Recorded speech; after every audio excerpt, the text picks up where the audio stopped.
Hello friends, and welcome to another edition of Transformational Astrology with Henry Seltzer. I'm Henry Seltzer. We have a chart to show you that's really quite unique, the chart of tomorrow, which is this solar eclipse that astrologers have been talking about. Solar eclipse at 20 degrees of Cancer, exactly opposite Pluto is at 20 degrees of Capricorn. So right there, that's pretty significant. So let's go ahead and take a look at the chart. There's a lot to talk about. Let's see if we can get that up.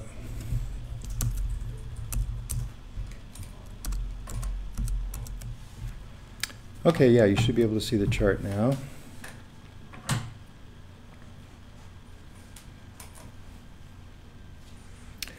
So let's see. This is actually, we want to do it a different way.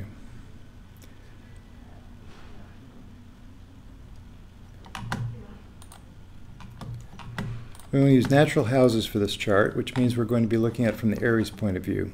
That's because we don't want to display the ascendant as it would be on the West Coast necessarily, because some of you, I suspect, are not on the West Coast. So this is the way we look at it with Aries rising, with the whole sign of Aries and then the whole sign of Taurus representing the second house. It's actually a more general way to look at this chart. And right away, as you might notice, we have the Sun and the Moon at 20 degrees Cancer and 41 minutes right opposite Pluto. 20 degrees, about 40 minutes different, but still it's what they call partile, which means that it is the same degree. So having an eclipse degree, which means a very powerful new moon, opposite Pluto, which is the transformational agency of these major transformative times that we're in the midst of, is quite significant. And it is not only that, kind of a grand cross as well, because as you can see, this configuration of the opposition across the Cancer-Capricorn 20-degree mark makes a T-square to Eris, which is at 24 degrees of Aries. More about that later. And Eris happens to be opposite right now Haumea, which is another one of these new planets that were only recently named by the IAU as dwarf planets back in 2008, I believe it was, for Haumea. So we have, it's a tough configuration, a grand cross, but also embedded within this grand cross, we have actually a grand trine in Earth signs. Can you see that? It's Uranus at 2 degrees of Taurus. At 4 degrees of Capricorn, we find Saturn retrograding, getting closer and closer to the beginning of Capricorn. And then we have also Venus at 3 degrees right in between as far as the degree number at 3 degrees of Virgo. So we have a grand cross in Earth, a grand trine in Earth, as well as having this grand cross going on, and then as well as having yet another grand trine in water. So it's really a very amazing configuration in that way. And then a lot of other little touches, like we have Chiron exactly opposite the new planet Maki as well. And at 2 degrees of Aries, Uranus contributes to that. Chiron has just stationed retrograde at 2 degrees and a half of Aries, only recently stationed on July 4th. And then we have Jupiter, which is only recently stationed going forward, just a couple of days ago, actually. So, yesterday, and it'll be a couple of days before the new moon. So, and that is part of this other grand trine. Now that it's going forward again, Jupiter is in an applying trine to Neptune in Pisces, and the whole thing is trined by this eclipse degree. So we have 2 grand trines, and we have a grand cross, and we have a T-square to Eris. It's part of that grand cross. So it's really quite a dynamic configuration, really, really major. So what can we say about what we've discussed so far? We see that there is a prominent Uranus degree in this configuration. And as well, there's a prominent Pluto, very prominent, being opposite the eclipse degree. Whenever we see Uranus and Pluto both emphasized in their continuing square alignment, which is actually pretty wide now. It's not a perfect square anymore, but actually Uranus is going to retrograde back into Aries pretty soon. And the whole thing really lasts until 2020 as far as the 10-degree orb that Rick Tarnas recommends for these, what he calls world transits. And that does seem to be the case. You know, if you look at the orb of the conjunction, which was a little bit bigger orb of 15 degrees that he recommends for the conjunction that preceded this square alignment of Uranus and Pluto. We're talking about the 60s. We're talking about the period from 1960 to 1972, according to the way he calculates things with this 15-degree orb for the conjunction and 10-degree orb for the square. And so this square alignment is the first opening square after that conjunction, and the values of the 60s, which were a big deal at the time, which was a great transformation of the society at that time, and we are seeing now the fruits of that. We saw the first black president recently. We saw the first woman favored candidate for president who won the popular vote for president in the 2016 election.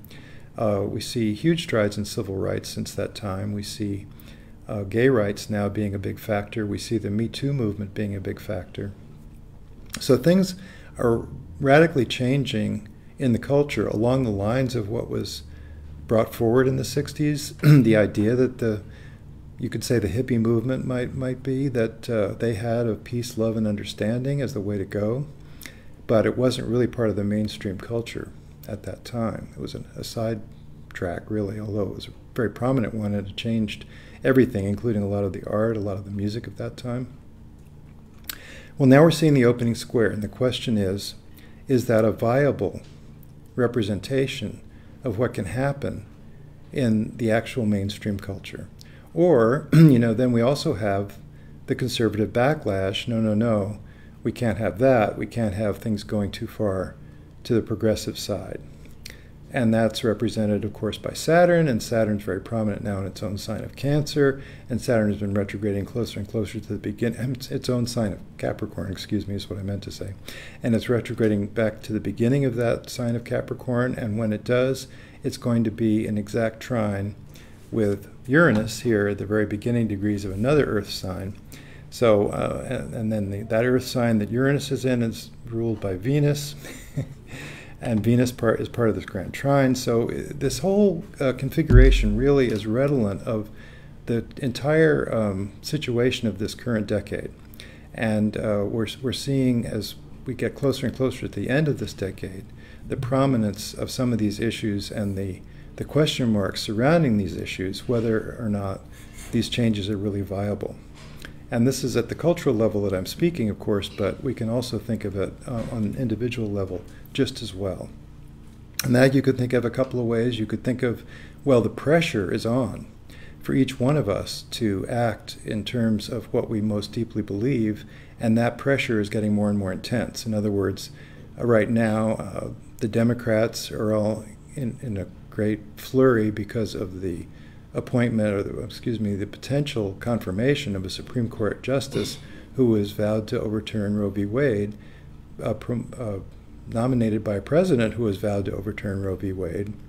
And even though he will answer questions in a very nonchalant way about judicial activism, which is what's really involved here, whether there's a political side to who's appointed to the bench, but of course, to the Supreme Court bench. Of course, there is a political side, as we can see in some of the recent decisions, including the decision in 2000, which was the Supreme Court, by a 5-4 majority on sort of conservative versus liberal lines, voted to install George W. Bush rather than go with the popular vote, which was Gore, and to end the Florida recount, even though that was going to throw the whole election to Gore. They decided to end it. So it's a very political move. There's no question. I mean, they said, well, we can't fool around too long. It's taking too long. We have to have a president. We're just going to go with Bush. Coincidentally, the 5-4 majority was right versus more progressive voices in the court. So now we have a potential for a very strong 5-4 majority, which would be solid. The one that we had up until now, until Kennedy, Justice Anthony Kennedy, offered his resignation recently, was a 5-4 conservative majority, but it was permeable in the sense that Kennedy was for gay rights, Kennedy was for abortion rights for women, and several things that he supported would not be supported by a very hard right Supreme Court justice, such as the most recent one that was confirmed, Neil Gorsuch, and such as this one that's just being proposed now. whose name escapes me. I'm not going to go into all those details. We don't have to talk about politics here. But this is a great, the reason I brought it up is because the Democrats in this situation are calling for every person to stand up and be counted. They're calling for all their Democratic colleagues in the Senate to stand up and be counted and to vote against confirmation. They're hoping to stop it, even though they only have 49 votes. And also, they are very much involved with the idea that they have to take back the Senate and the House to continue offering resistance to this kind of right-wing takeover that's being threatened here. And of course, there's also the investigation, the ongoing crazy investigation of Trump in collusion with Russia in the 2016 election. I mean, it just goes on and on. We're in such a dire situation.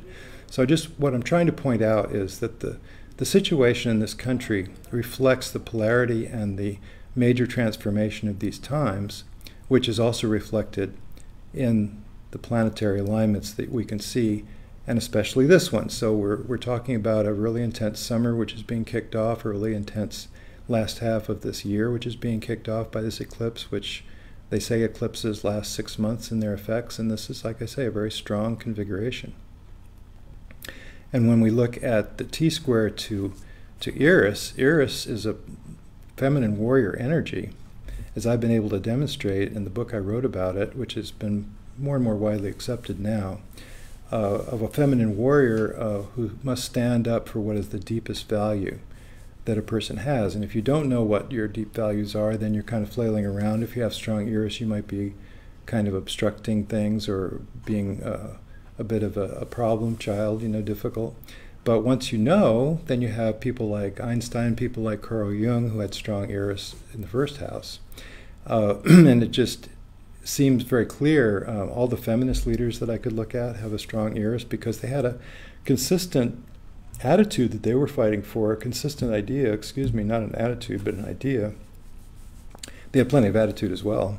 That they needed to, this was what they needed to do. They felt like it was very important to bring a greater equality between men and women in the social matrix. So once again, we have all those things in collision in the society. And one way that we're all affected by this transformational decade is that there's a lot of pressure on each one of us as the society is happening to make us recognize that, oh, there's something that has to happen. I'm compelled. I can't go and have a peaceful life in my little white picket fence house and not do something. I'm compelled to have to do something the way things are. So that's part of the pressure that's upon us. Then again, though, that's not the only pressure, because just like the planets indicate this cultural transformation that we're in the midst of, they also indicate the way individuals are being, as the consciousness of what is going on and it happens, and as the consciousness increases, the evolutionary part of society affects all of us individually. Individuals are society, really. So we're all under the gun, and we're all forced to make tough decisions and to stand up for ourselves where necessary. And yet this is not such a bad thing. I mean, this is the way progress happens. This is the way the evolution of a species, the evolution of humanity happens. And they say that for the Earth, we're in a fourth ray planet, the esoteric astrology of the rays, the 7 rays. The fourth ray is called harmony through conflict. And it is the way we evolve. It's just like when you were in college and you had to do your midterm papers or your final papers and you had to get them in. It was that deadline, the conflict that was pushing you, that made that thing happen. Or again, character arises in the midst of difficulty. So it's a way to demonstrate that you can rise above the situation, that you can have character in the face of these tough times. So that's my little speech about what's going on in the dire quality and yet also the chance to rise above. And that's all represented by Eris. The fact that Eris is in this T-square, the fact that Eris is opposite Haumea. Haumea is the mother of Pele in the Hawaiian mythology. And I've come to recognize, as I've been studying these planets that are newly named, that are beyond Pluto, including Haumea, including Makemake, which is this representation, looks like a little Birdman. And Haumea looks a little bit like a pregnant lady because Haumea was giving birth to all the fecundity of the Hawaiian Islands.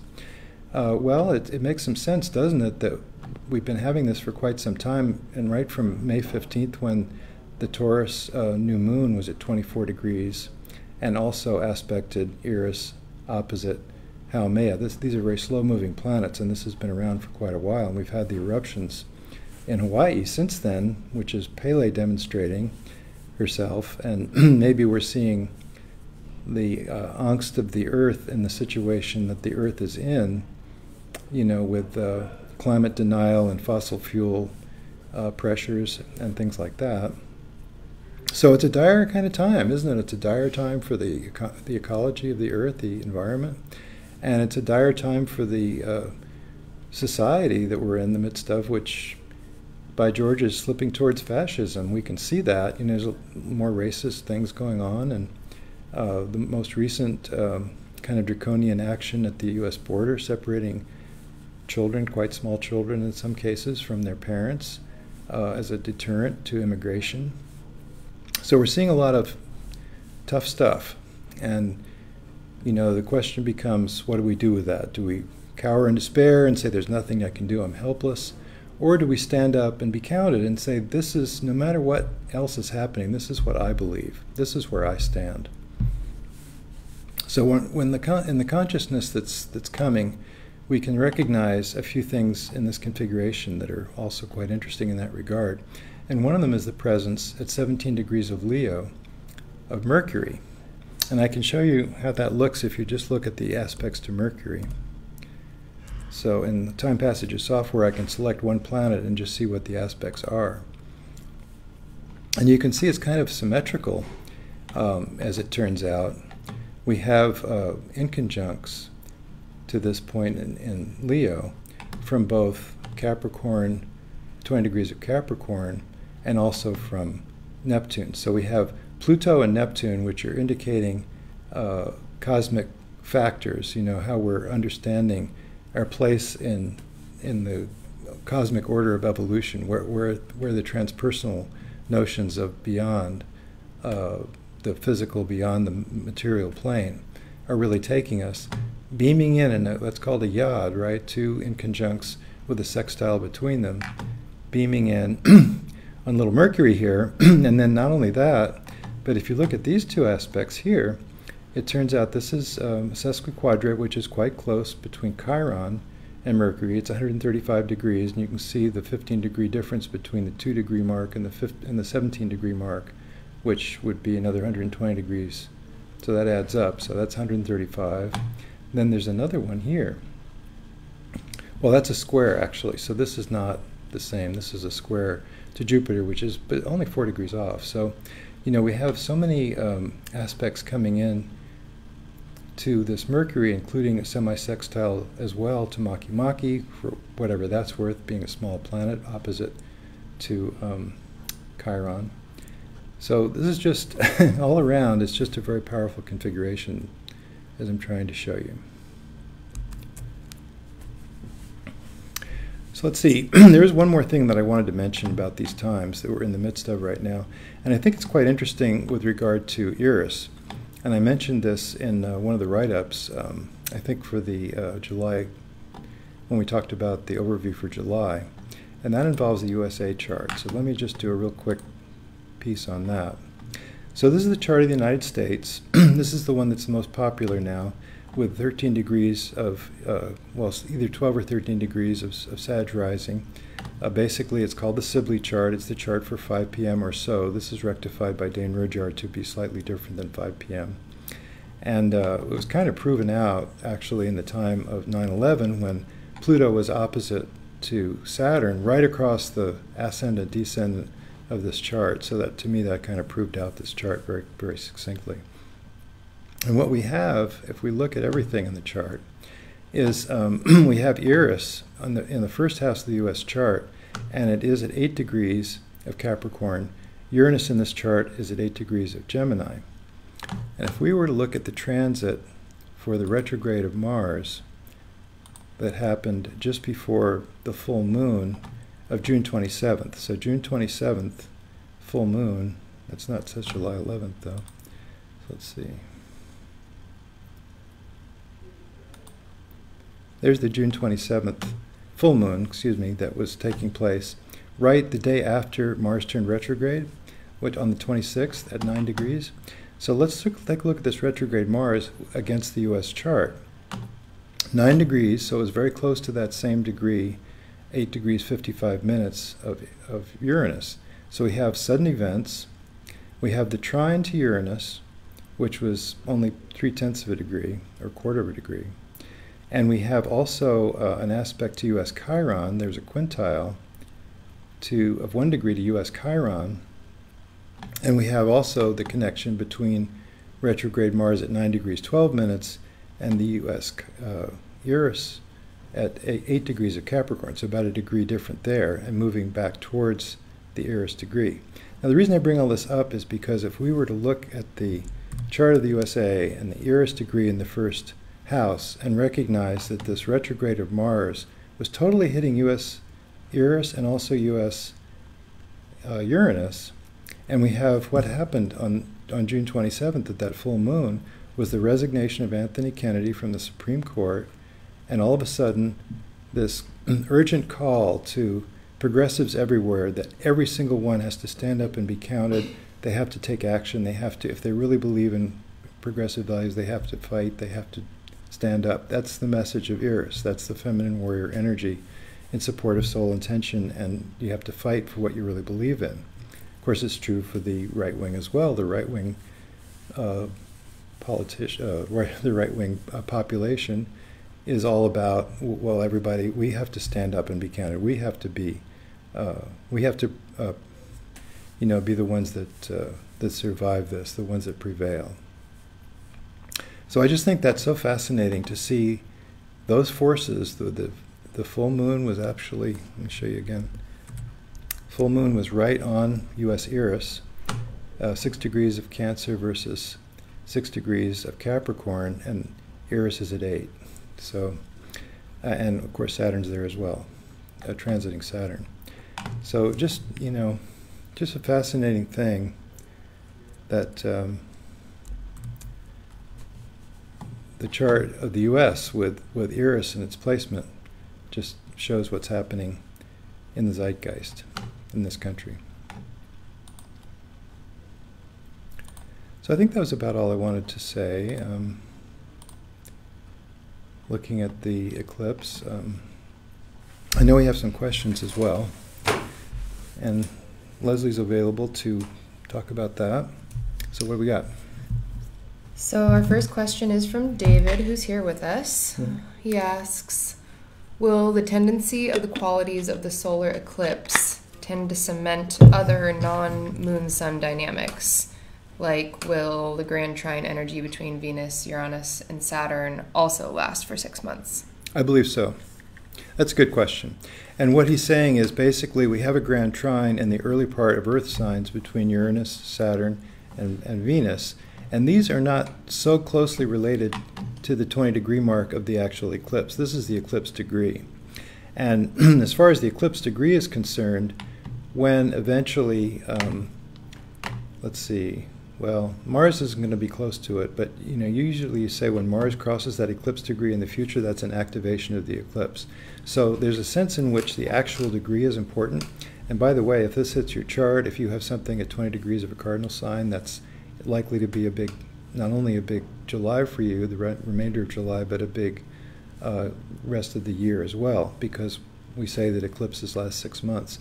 But basically, what we're looking at is a new moon. So what we're looking at is the beginning of a 30-day lunation cycle, and we can say that this entire configuration colors that lunation cycle, and because it is an eclipse, it's a pretty important lunation cycle. So I would say that, I would say that all of these factors are important in the time going forward to the end of the year.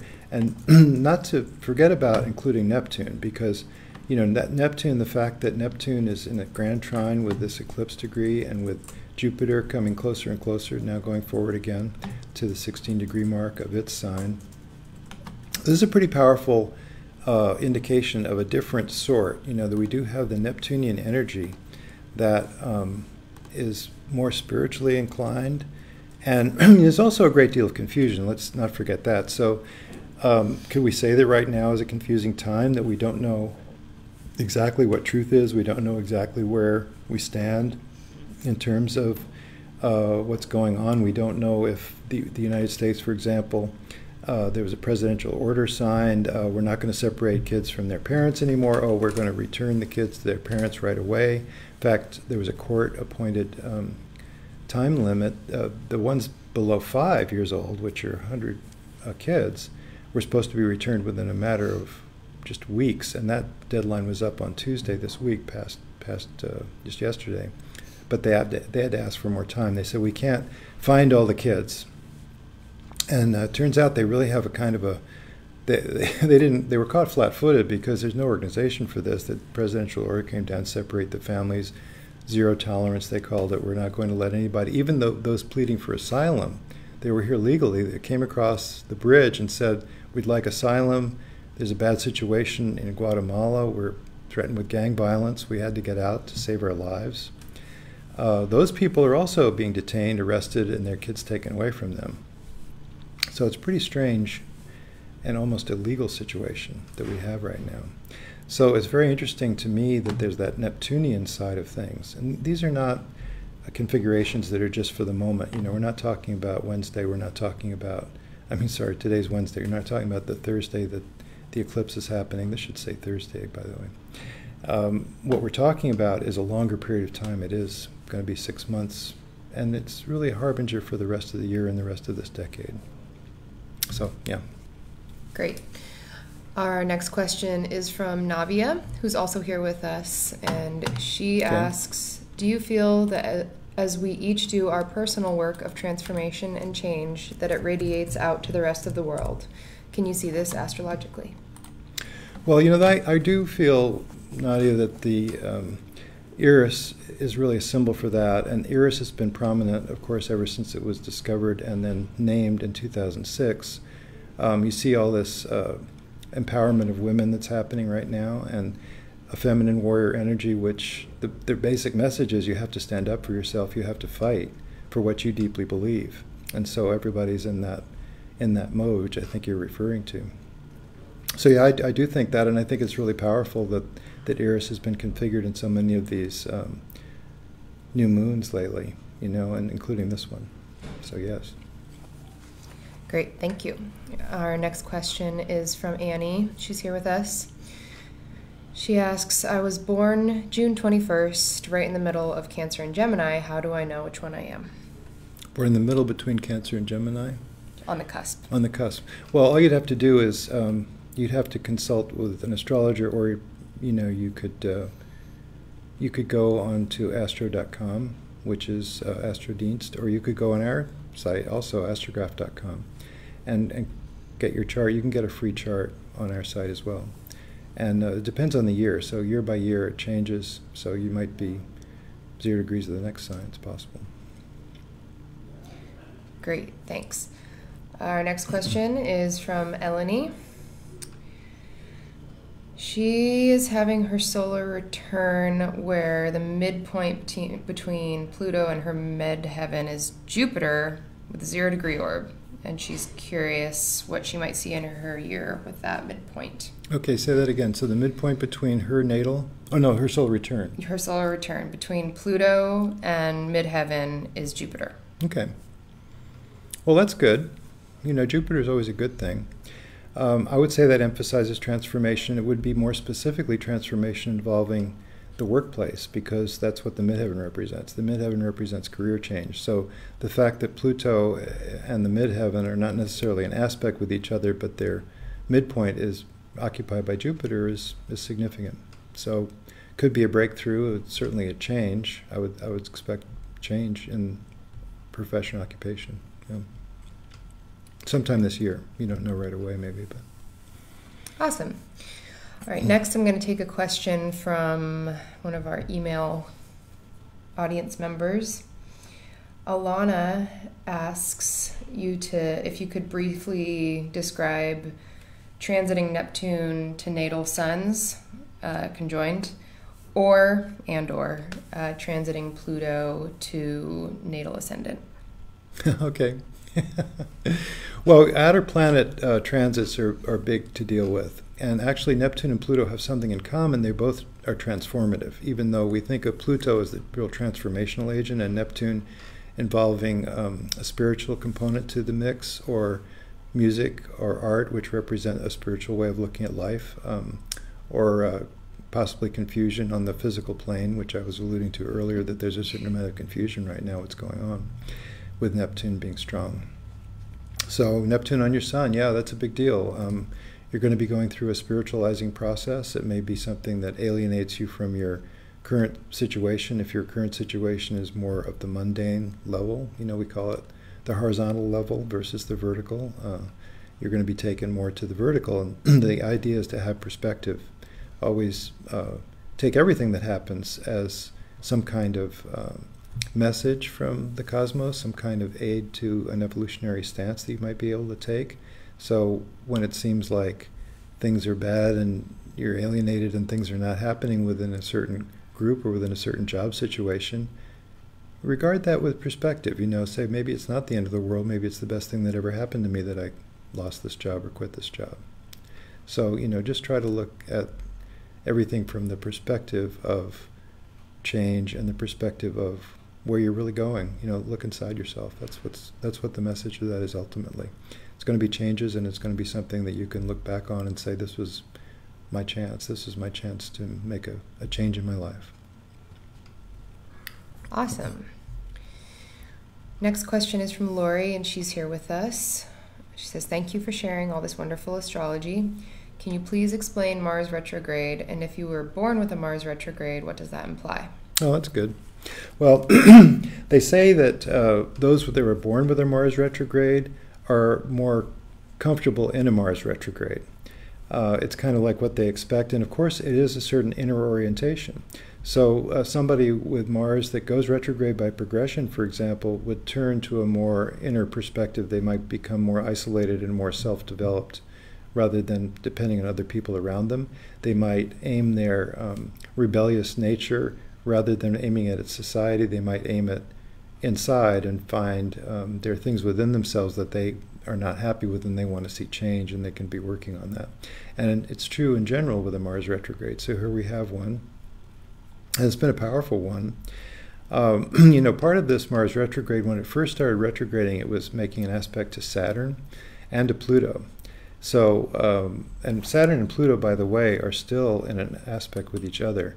The parallel is there, and the sun participates as well in this eclipse. Saturn is at 22.5, and Pluto is at 21.8. So basically, that's within a degree. They're considered parallel. That's another factor in this whole thing that we have, just as we had in the 60s when we had Saturn and Uranus in conjunction with, we had Pluto and Uranus in conjunction with Saturn opposite. Now Saturn is still participating with Pluto because being parallel. So it means major structural changes in the air. And the fact that Mars participated in this when it went retrograde, I think, has been quite significant. In other words, it's kind of a harbinger for the situation that we're in. And I think it's been a slowdown. I think it's really hard to get things done with Mars in combination with Saturn and also Mars being retrograde. So, the Mars retrograde, you could say that whatever initiative you might be bringing forward has an interior component to it. I mean, it's a great time to work on yourself, literally. It's a great time to look inside and be introspective and try to figure out what is the underlying motivation. That's another key word for Mars, right? The motivation, the desire to make things happen, to get things done. If I'm aggressive, why am I aggressive? If I'm trying to accomplish something, what am I trying to accomplish?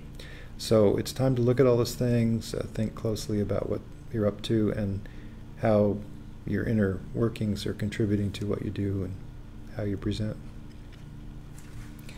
Awesome. We have sort of another question around Mars retrograde, so while we're on the topic, we'll ask that one as well, and you can add on as much as you like. Very nice message from Ashley through email. She says, thank you for providing this content. I don't have enough words to express my gratitude. Much love. Thank you, Ashley, for expressing that. And her question is regarding Mars retrograde. In her world of people, she's been seeing independent and collective struggles, some worse than others, but she's seeing it all happen within a week and a half or maybe 2 weeks ago. And she's curious if we're still in Mars retrograde and how long that will be happening. And so she's just sort of curious about how that might be showing up and what she's seeing in her own world. And say that again, what were the words she used to characterize that? They all seem to have their own independent struggle with change. Okay. Well, I think it's a time of change anyway, and yeah, I do think that the Mars retrograde has been bringing that out. The Mars retrograde is quite a long cycle. I haven't talked about it today, but I talked about it recently, and so I didn't really go back into it. But Mars retrograded on the 26th of June, and at 9 degrees of Aquarius, and you can see right now it's at 7 degrees and a half of Aquarius, and that little R is the retrograde symbol, little R with an X on it. So it's getting closer and closer to the south node, actually, which is another strength of it, that it's close to the south node for quite a while, and then it crosses back into Capricorn. It gets to 28 degrees of Capricorn, turns around, turns direct on the 27th of July. 27th of August, and then moves forward out of Capricorn back to where it was, and maybe by October it gets back to the 9-degree mark. So that whole time it's circulating between 9 degrees of Aquarius and 28 degrees of Capricorn. That's going back and forth over the same point several times, right? So there will be that aspect, if you have anything between 28 degrees of Capricorn and 9 degrees of Aquarius, it's going to get hit 3 times by Mars. And they say the first time is kind of, they say transits like that are stop, look, and listen. I don't know if you've ever heard that, but it's a kind of a nice little quick representation of what an outer planet transit, or in this case a Mars retrograde transit, might be like. The first time gets your attention, and then the second time you really start to look at what that might be going on. And you're describing that when you say that everybody's struggling with change. Of course, change doesn't come easy. Change is only upon us when we're really required to make the change. And the Mars retrograde is just one more indication of having to look at ourselves more deeply, having to really understand our motivations, as I said a minute ago. So once again, if you have that 3-part hit on, it could be by opposition to a sensitive point in your chart, good to notice. And that would indicate that there's a lot of change coming down in that area of life represented by that planet, wherever it happens to land in your chart, whatever house it might be in. So stop, look, and listen, and the third time being to really begin to get it, hopefully. Awesome. One more question on Mars retrograde seems to be something piquing people's curiosity. Kristen is wondering if the Mars retrograde impacts further influenced by the current storm conditions on the planet Mars. That's an interesting point. Well, it's true that the physical characteristics of the planet do have something to do with the meaning of the planet, and I suppose even transient conditions might. The best example of that is Saturn, because Saturn was known to the ancients as the ring-past knot of the planetary archetypes that were known. It was the furthest away, the slowest moving, and it represented the outer limit at that time. What we might think of now in this Kuiper belt, but or maybe Sedna, which is even further. But at that time, that was the outermost of the planets, and was before telescopes. But yet, when telescopes were discovered, they discovered it had this huge ring, so representing limitation. The circle, the outer limit. So Mars, being fiery and also representing anger, blood flow, perhaps. If a sword cuts through flesh, there's blood. And then maybe even the storms. Sure, why not? I'd go with that. Mm-hmm. Oh, and the fact that Mars, one thing I want to mention, the fact that Mars is also so close to the Earth right now. So Mars is going to be absolutely beautiful in the nighttime sky, heading towards July 27th, when there is a full moon eclipse, the next eclipse 2 weeks from now. And that is going to be lined up with Mars. So we have a lineup. We have Mars, and then we have Earth, and then we have the Sun.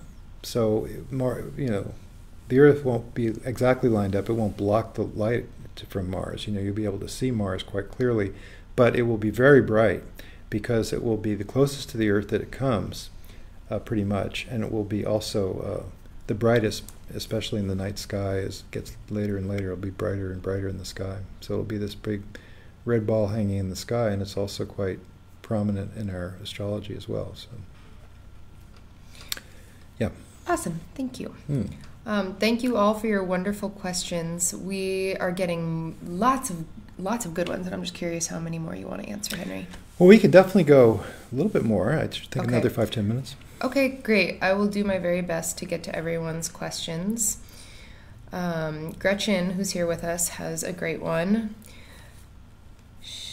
She asks, this eclipse is 15 degrees away from the node and in a different sign. That's wide. And with the different signs, does this change the strength of the changes? Yeah, that's a really good question. This is what's called a partial eclipse. It's not like the solar eclipse we had last summer, which was the one that could be seen, called the American eclipse, could be seen all across America, different latitudes. And this is actually a partial eclipse. You won't see anything like that. However, it's still an eclipse, and the fact that the north node, you're right, the north node is in a separate sign. It's 15 degrees away. These are good points you're making. So I'd have to come down very firmly on the idea that I don't really know. Perhaps it would be somewhat weaker than an eclipse that's right on the north node or the south node, but yet it is an eclipse, and it is exactly opposite Pluto. And if you kind of take a look around, it seems like a very powerful time right now. So I'm kind of betting that this is significant. Of course, everything's significant right now leading up to 2020. I haven't mentioned that this particular day.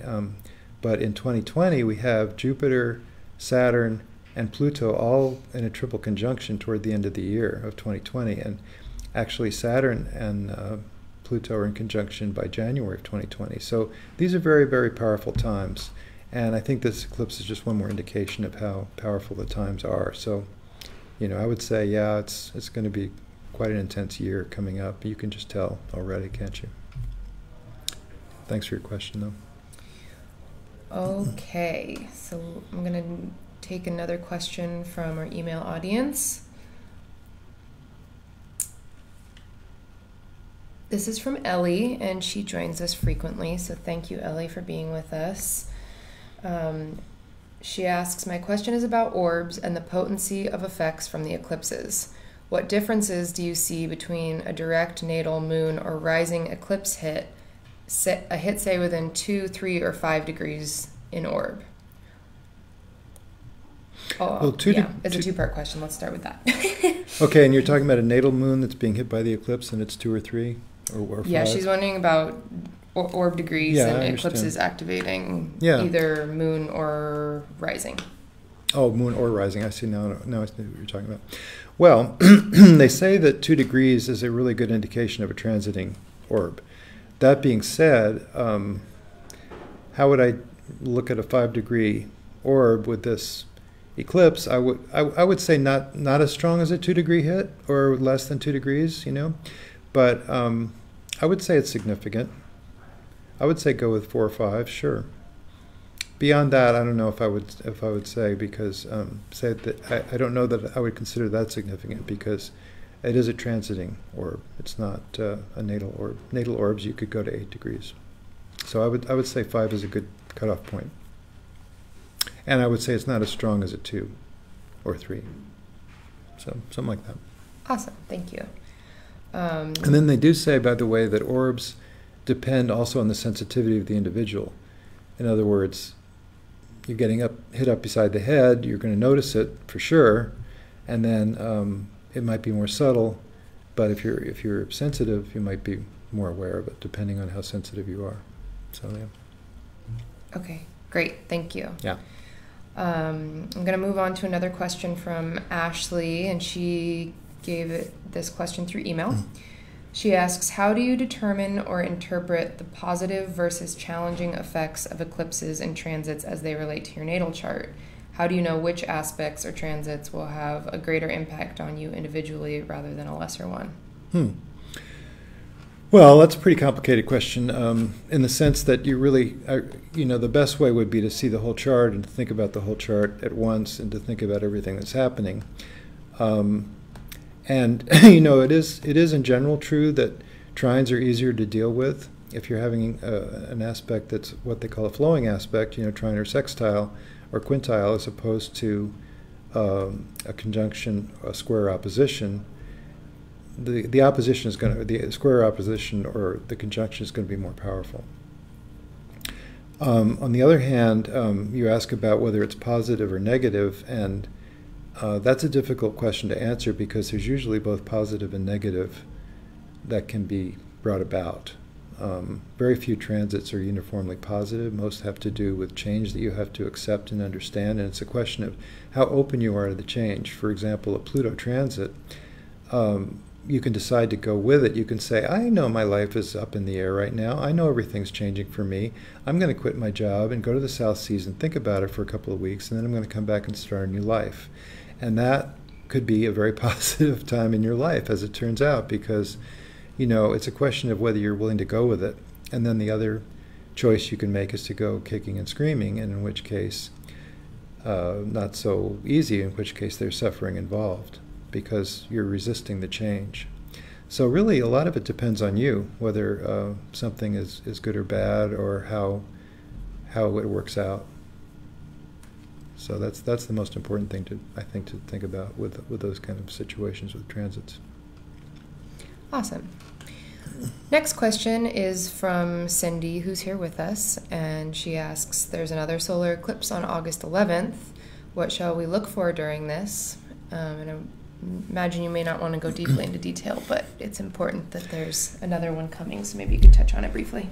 Well, yeah, I think in general we should mention, and I probably could have made some mention of it, the whole eclipse season that we're in the midst of right now, or that we're at the beginning of right now, is this eclipse, which I think is really strong. I think it's really the most powerful, followed by the end of the month of July, which is the 27th of July, I believe.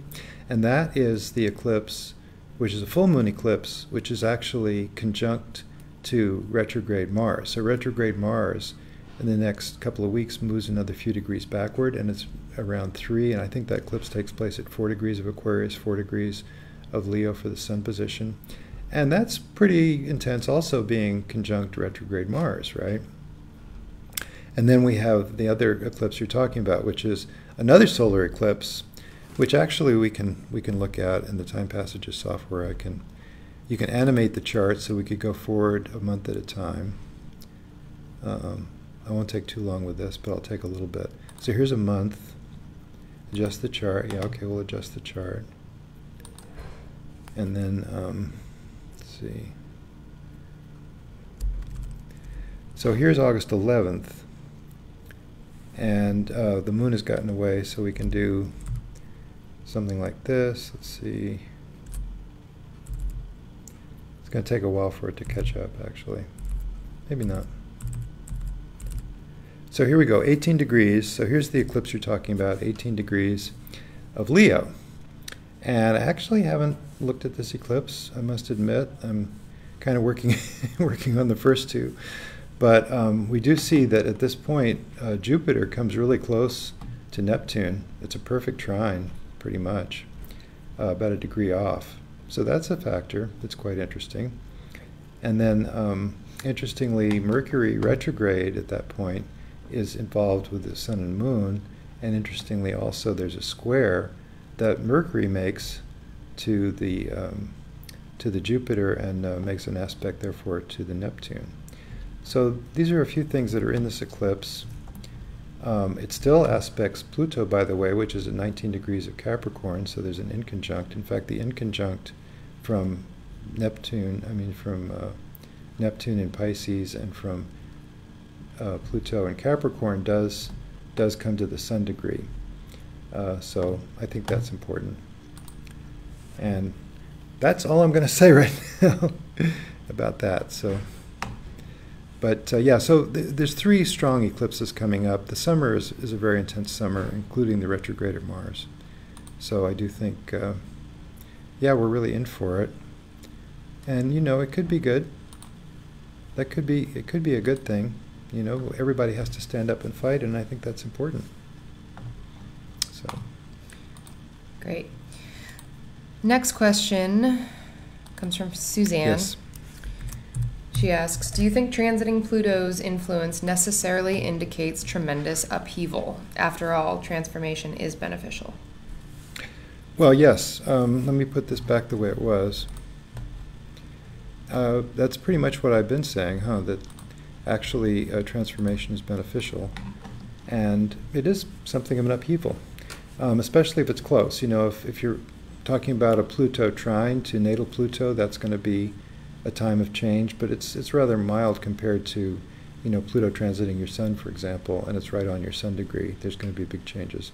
And like I say, big changes, you might not even notice. You know, there are people that just go along with it and say, okay, well, I lost my job. Well, what's next? You know, or, you know, my home situation changed and I have to head across the country for some reason, or there's a death that's dire. You know, there's a story about a guy that was being advised about a trip, a psychedelic trip, and he said, well, you know, what if I have a heart attack on this psychedelic trip that I'm going to be taking? What measures would you take? And he says, well, you might die, but you know, death is just change. You can live with it, or not live necessarily, but you can go through that. And that could happen, you know. So, I mean, it's just a question of attitude. I think you're right. And I think you said something like this, that does it always have to be difficult? And no, not if you're very smart about it and you just move on. But most people have a certain part of themselves that gets stuck in the old ways and the old habits, and they're afraid of change, and they're afraid of losing the security of their existing, you could call it an existing rut that they're in, right? So, but change is life itself. You know, the line from Bob Dylan is really appropriate here. Everybody not busy being born is busy dying. So choose life, choose to be being born. Nice. So I have a somewhat complex question about Pluto from Esmeralda. I will try to paraphrase. Okay. But it's a good one. She's been following along in the news and noticing all these Plutonian themes, like the cave rescue of the kids in Thailand. Good point. The 5-month-old that was buried alive and then rescued. There's an article in the New Yorker about the subway, another underground theme, and then also she cited a bunch of articles about all these underground things happening in the news. Okay. And so she is curious if what you have to say about Pluto being in Capricorn, and also with such a strong Pluto in this eclipse, if you have anything to say about that. Well, Pluto's been strong for quite a while in these configurations. I've been bringing it up. In fact, usually the new moon comes and I talk about it and I say, oh, and it's a very strong Pluto. There's a lot of transformation. And I say it over and over again every month, and people think I sound like a broken record, but it's been a strong Pluto. And it is a strong time. I mean, this decade is a very strong decade for change. You know, it's the opening square of the Uranus-Pluto, the conjunction that started in the 60s. As I alluded to earlier, you know, this is a time of testing. This is a time of trying to figure out if those values are viable, if we can live with it, if we can make a change in the culture. You know, the culture has to eventually evolve. The pressure for evolution is unceasing, and so it will evolve. And it's a question of how it goes. You know, does it go slowly and with great difficulty and with great problems and famine and, you know, huge difficulties and war, or could it go more easily? And that's kind of up to the culture, isn't it? It's up to whether, with each one of us thinking about it and feeling what's going on, if we can try to make a change in a positive way and try to be kind to each other while we're up to it. So yeah, I think there's a lot of Pluto in the mix, and you know, another one you didn't mention is the volcano in Hawaii that's erupting, causing great death and destruction and damage, not personal deaths, but destruction and damage to property and houses that have been lost. We've had a couple of strong fire seasons here in California. When I say a couple, the one that's starting now is going to be a strong one, unfortunately. So it's a difficult time. You know, it's a time that we have to, well, buckle down and get busy. When the tough, what is it? When going gets tough, the tough get going. Something like that. So yeah, it's an intense time. Thanks for pointing out about the underground rescue. I think that's an interesting comment on Pluto. And there again, you see, we have the positive side, right? They're getting the kids out. So even though it's hard. Is that the last question? No, we have more questions. More questions. Okay, well, we'll take 3 more. Okay, great. So this question is from Tony, and she asks, when reading my daily horoscope, there are an abundant amount of astrological influences. And I believe that what she's referring to by this is the daily horoscope section of our mobile app, our mobile TimePassages app. Oh, okay. So she's curious how one should go about deciphering each of them and how she might prioritize which ones, and how she's a newbie, so she's wondering how she can access. I think I understand the question. It's a good question. I mean, one thing people sometimes say about astrology, well, that's strange because you told me 5 minutes ago that I was a very tough-minded individual and I was very practical, and now you're telling me I'm soft as a marshmallow. And the fact of the matter is we have these competing factors within us. The human experience is quite complex, and we do have different sides to ourselves, do we not? I mean, there are times when that really tough person can show a heart of gold, and there are times when the person you thought was such a namby-pamby is going to be difficult to deal with because they've reached their limit. You know, these things do come up. As far as having the multiple transits, where you could see each one of them as a separate factor, and each one of them seems to say a different thing about yourself. One might say you're in a lucky position right now because Jupiter is aspecting your sun degree or something like that, or you might say, oh gee, you know, Mars is square your natal moon. That's kind of a tough time. You might be a little feisty. You might be having problems where your emotions get expressed rather directly, and you want to be toning it down perhaps. You know, these things are all factors, and really you have to recognize that these aspects, either your natal aspects or your transiting aspects, do not absolutely rule the situation. It's not like this is what is going to happen, there's no escape from it, you're stuck. Yogananda famously said, there are no negative astrological indications that cannot be overcome by the strength of the will. The old saying is, the stars incline, they do not compel, they incline. Meaning that it's up to you. Meaning that each transit presents different opportunities or different difficulties to contend with, and that you yourself have the free will to handle it one way or another, to rise above or to go with the situation in a way that is positive. So, you know, there really is no such thing as a bad transit. It's all really part of an evolutionary system that we're in the midst of that teaches us what we need to learn here on Earth, and we'll learn as much as we can in this lifetime, and we might learn more in another lifetime. Or maybe we won't learn in this lifetime, we'll resist and we'll go the wrong way, and then maybe we'll have to pay for that in the next lifetime and go the other way. You know, it's all a big learning experience, and what we really are, and it's very important to recognize, we are souls in the material world. And the chart is an indication of what we've got to work with, but it is not the same thing. The chart is not the soul. So what you bring to it is what counts. So that's the message there. And, you know, use these indications as you read them as little tips and tricks for, it's like a mirror, you know, when you look in the mirror, or relationships can be a mirror. So astrology is one more mirror that can help you understand some of what you're going through. Okay, 2 more, right? So we have a handful of questions that are asking about, specifically about personal transits as the eclipse is related to them.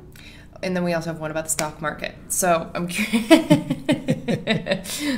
I'm not going to take the one about the stock market because that's not my field of expertise. Okay. Maybe we could ask one general of if the eclipse point is really activating a personal planet. Oh, yeah, that's a good one. Maybe just could be an umbrella for all of those questions. We touched on that. I mean, yes, if an eclipse, this eclipse or another, is accessing or activating, I should say, a personal planet, that's a big time. Anytime you have a new moon, any new moon that lands on your chart by square, opposition, or conjunction, it's going to be a big time. And we talked about this. And, the thing is, it's not necessarily a bad thing. An eclipse landing on your sun would probably be a good thing. It'd probably be a new beginning. So, I mean, there's a lot of times I think we get a little freaked out about the possibilities. We get worried, which means we're not living in the present. And really, it's good to just have faith in the universe that it's going to be on your side and do the best you can. And then when you're done, you've done the best you can, and that's a great comfort, even if things didn't go exactly like you wanted it to. What we have to do is accept and surrender to the situation that we find ourselves in, as revealed in the motions of the planets. And once we do that, we can follow that advice that we might as well accept what there is and love what